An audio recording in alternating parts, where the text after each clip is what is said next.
अस्सलाम वालेकुम।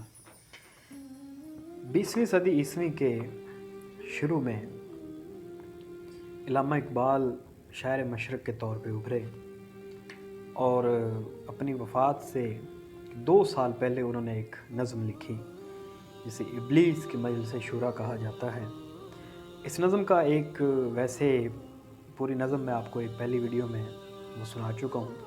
आज मैं उसका एक छोटा सा मुख्तसर जो उसकी तशरीह है वो बयान करूँगा कि इब्लीस जब अपने 5 मुशीरों के साथ बैठ के ख़िताब करता है तो उसके पीछे यानी अल्फाज का मानी क्या है, वो अपने मुशीरों के साथ किस चीज़ का मुशाहदा बयान करता है। जब वो कहता है कि ये अनासर का पुराना खेल, ये दुनियाए दूं, साकिनान अर्श आज़म की तमन्नाओं का खून। यानी ये दुनिया जो है ये अनासर का ही पुराना खेल है, यानी हवा, पानी, रोशनी, मादा, एटम्स, ये अनासर ही हैं पुराने, ये शुरू से चल रहा है। और ये दुनियाए दूं, दूं कहते हैं पस्त चीज़ को, छोटी जो नीचे हो। जैसे इकबाल की एक और नज़म में शिकवा जवाब शिकवा में है कि शौक़ गुस्ताख ये पस्ती के मकी कैसे हैं, ये जो नीचे रहने वाले हैं ये कितने शौक़ हैं।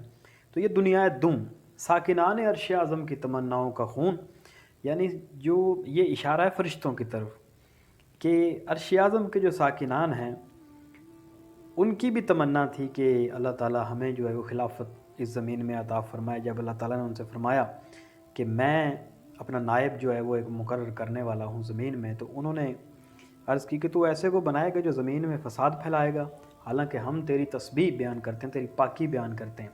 तो अल्लाह ताला ने फरमाया कि जो कुछ मैं जानता हूँ वो तुम नहीं जानते। तो उनकी तमन्ना का खून हुआ कि जब ये दुनिया बन गई। अल्फाज की गहराई देखें, आगे जो शेर आ रहा है, इसकी बर्बादी पे आज आमादा है वो कारसाज, जिसने इसका नाम रखा था जहान काफ़ो नू। यानी आज इस दुनिया की बर्बादी पे उसने सोच लिया है कि मैंने इसको ख़त्म करना है। असल में ये इब्लीस कह रहा है जो मैंने अपना सेटअप तैयार किया है, जो मैंने अपना निज़ाम बनाया है, इस पे आज वो आमादा हो गया कि मैंने इसको अब तबाह करना है, जिसका उसने नाम रखा था जहान काफ़ व नू। काफ़ और नून यानी कुन। तो ये दुनिया और ये कायनात जो है वो अल्लाह ताला के लफ्ज़ कुन की बदौलत है। मैंने फ़िरंगी को दिखाया मलूकियत का ख्वाब, मैंने तोड़ा मस्जिदो दीरो कलीसा का फसूं। फ़िरंगी कहते हैं, उस वक्त कहते थे अंग्रेज़ को, ज़ाहिर है इंग्लैंड से जो इधर आए हुए थे, लेकिन यूरोप को आप जो है वो एज़ अ होल कंसिडर कर लें कि यूरोप को वो फ़िरंगी का लफ्ज़ कहते थे कि इनको मलूकियत का ख्वाब मैंने दिखाया, बादशाहत का जो ख्वाब है वो मैंने दिखाया। यानी इब्लीस कह रहा है कि ये मैंने इनको ख्वाब दिखाया है कि मैंने तोड़ा मस्जिद व दीरो कलीसा का फसूं। यानी फसूं जादू को कहते हैं, सहर को कहते हैं।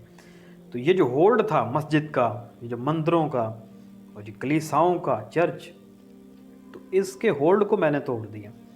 वो कैसे तोड़ा आपको पता ही है कि पहले जब मस्जिद जब खिलाफत थी तो उस वक्त जो भी कॉन्फ्रेंस होती थी, जो भी यानी कह लें कानून साजी होती थी, सब मस्जिद में बैठ के होती थी।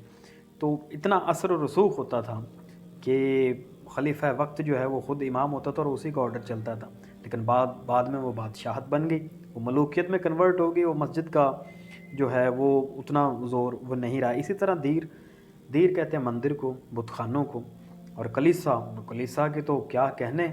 अगर आप रोमन हिस्ट्री को देखें, ये जो ग्रेट रोमन एम्पायर थी उसमें चर्च की इतनी पावर होती थी कि जो बादशाह होता था, जो एम्परर था, वो भी पाबंद होता था कि पोप जो लिख के देगा उसको फॉलो करेगा। अगर पोप ने कह दिया कि फ़लाँ मुल्क पे आपने चढ़ाई करनी, जंग करनी है, तो बादशाह की मजाल नहीं है कि वो पोप के हुक्म की नाफरमानी करे। ये एक होल्ड था पूरा मस्जिद का, दीर का, सनम खानों का, बुत खानों का और कलीसाओं का, चर्च का।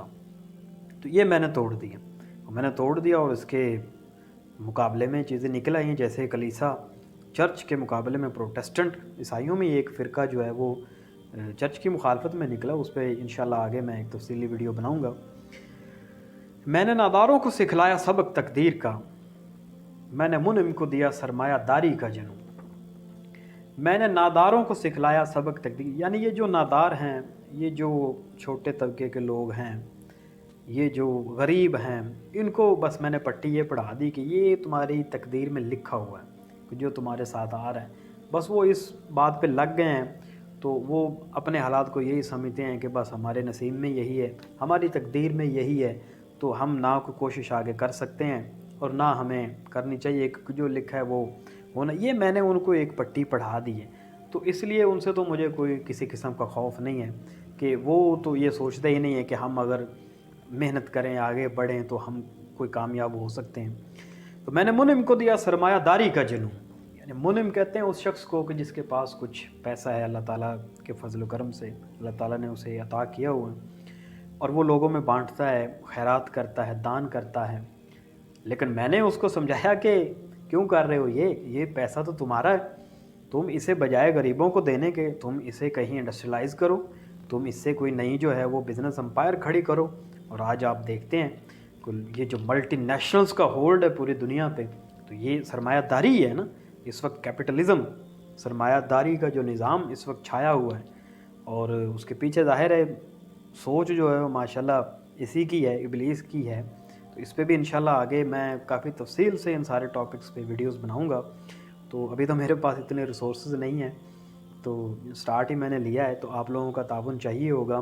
ظاہر ہے کانٹینٹ آپ کو اچھا پرووائڈ کرنا ہے، سمجھانا ہے۔ اقبال کی شاعری کو سمجھانا کوئی آسان بات نہیں ہے، آپ ان کی کتاب کوئی بھی کھول کے دیکھ لیں، آپ کو آدھے سے زیادہ تو الفاظ ہی نہیں سمجھ آئیں گے، آج کل کی اردو میں بولے ہی نہیں جاتے۔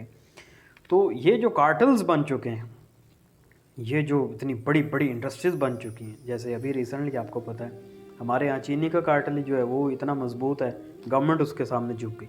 اسی طرح ہی یعنی یہ اتنے سرمایہ دار اتنے تگڑے ہو چکے ہیں کہ حکومتیں ان کے آگے بے بس ہیں، ان کا کچھ نہیں بگاڑ سکتی۔ تو یہی تو چاہتا ہے وہ شیطان، اور کیا چاہے گا؟ یعنی کوئی قانون نہ ہو، کوئی کچھ نہ ہو۔ کون کر سکتا ہے اس کی آتش سوزاں کو سرد، جس کے ہنگاموں میں ہو ابلیس کا سوز درو۔ یعنی اس کی آتش سوزاں، اس کے اندر جو گرمائش ہے کسی بندے کے اندر جو ہم نے پرووائڈ کی ہے، اس کو سرد کون کر سکتا ہے؟ اور آپ دیکھ لیں کہ یعنی جو بندہ شیطنت کی رستے پہ چل پڑتا ہے اس کو واپس لانا بہت مشکل ہوتا ہے۔ اللہ اسے ہدایت دے دے وہ علیحدہ بات ہے، آپ جتنا مرضی واز کرتے رہیں، وہ اپنی بات آپ سے منوا لے گا، اپنی بات پہ قائم رہے گا، کیونکہ اس کے پیچھے اس کی آتش سوزاں ہے، اس نے اس میں ایسے کوٹ کوٹ کے بھری ہے کہ اس کے ہنگاموں میں ابلیس کا سوز دروں ہے، وہ اس اپنی بات سے پیچھے نہیں ہٹے گی۔ تو جس کی شاخیں ہوں ہماری آبیاری سے بلند، کون کر سکتا ہے اس نخل کہن کو سر نگوں۔ کہ جس درخت کو ہم پانی دیں، جس کی آبیاری کریں، تو وہ اتنا تناور پرانا درخت بن جائے گا۔ نخل کہن کہتے ہیں پرانے تناور درخت کو، کہ اس کو کوئی جھکا نہیں سکتا۔ کون کر سکتا ہے اس نخل کہن کو سر نگوں، یعنی اس کو کوئی جھکا نہیں سکتا۔ یہ وہ اپنے زوم میں بیٹھ کے اپنے 5 مشیروں کے ساتھ خطاب کر رہا ہے کہ اس طرح سے میں نے یہ نظام ہولڈ کیا ہوا ہے۔ اب اس پہ اس کا جو اپنا پہلا کیا کہتے ہیں جو مشیر ہے، وہ اس کو مشورہ دیتا ہے، وہ بھی خطاب کرتا ہے، اور پھر اس کا رپلائی اس کا دوسرا مشیر کرتا ہے، پھر تیسرا، پھر چوتھا، پھر پانچواں، اور اس کے بعد پھر ایک فائنل سٹیٹمنٹ جو ہے، ایک فائنل خطاب، فائنل ایڈریس جو ہے وہ ابلیس کی طرف سے آتا ہے۔